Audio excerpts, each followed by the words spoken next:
সন্ধ্যে কে আড়াই বাজে দুইটা কটা বাজে খিচুড়ি খেলে পরে কিতা হইব আরে গেস্টিক বাইক গেছে আর প্রসাদ খাইছে না ঘুমাই গেছে গা ঘুমাই গেছে গা পরের দিন সকালে তাইলে ওয়াইফ না পরিবার মানে কি ওয়াইফ বলতেছে কি গো ধর্মগত মিস্ত্রি খাও রান্না করো তুমি দিন কাল আসবে না রাইট কাল ফসল যাব রান্না করে আরে কিটা খায় যাও গা কোন জক করি করে লাভ নাই সকালে গিয়া দেখে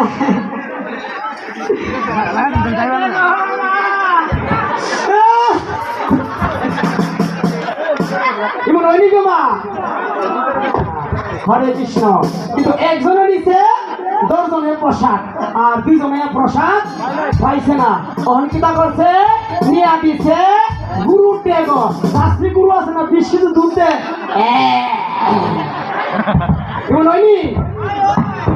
তাহলে প্রসাদ বলছে যে প্রসাদে পুরে সর্ব আশা প্রসাদ যতটুকু প্রয়োজন এতটুকু